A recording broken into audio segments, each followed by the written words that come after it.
电话来得有些突然，老铁的午觉只睡了一半，电话响了。老铁家的电话不多，大半是国际长途，所以格外的珍贵。老铁下了床，拿起话筒，连着喂了好几声，话机里头却没有任何动静。老铁看了一眼于吉早，于吉早也正看着他。于吉早合上手里的德语教材，探过身子问：谁呀？老铁就大声地对着话筒说：谁呀？于吉早急了，又问：小棉袄吗？老铁只能对着话筒再说：小棉袄吗？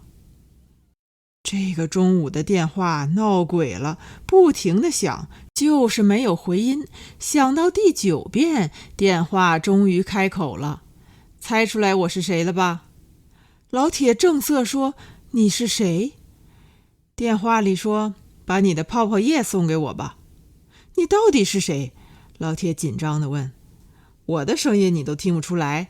电话奶声奶气地说：我就在你家旁边。老铁的眼皮翻了半天，听出来了。其实老铁早就听出来了，只是不敢相信。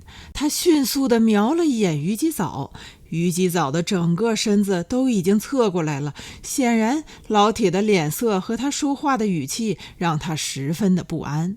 他抢着要接电话，老铁摆了摆手，示意他不要添乱。老铁小声说：你怎么知道这个号码的？我打电话给114，问罗马假日广场铁树家的电话号码。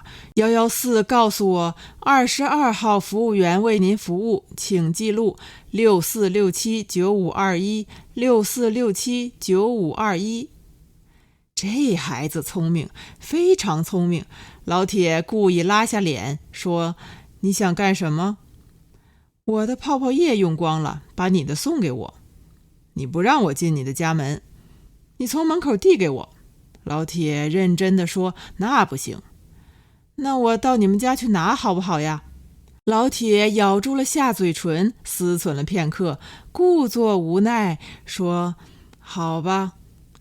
老铁挂了电话，突然有些振奋，搓起了手，反复的搓手。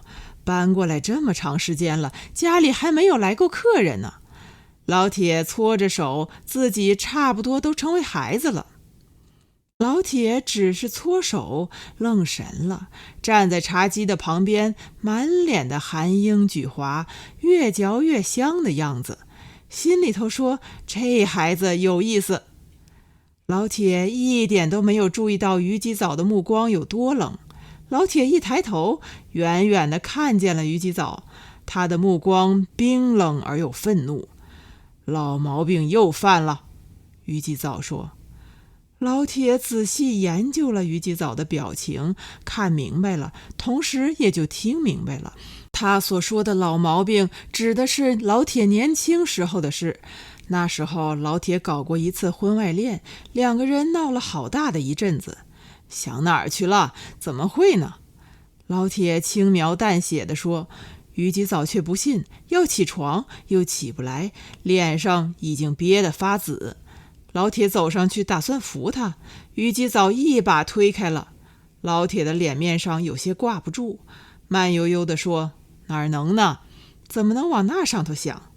于吉早气急败坏，一巴掌拍在了茶几上，茶几上的不锈钢勺子都跳了起来。于吉早大声吼道：别以为上了岁数你就不花心。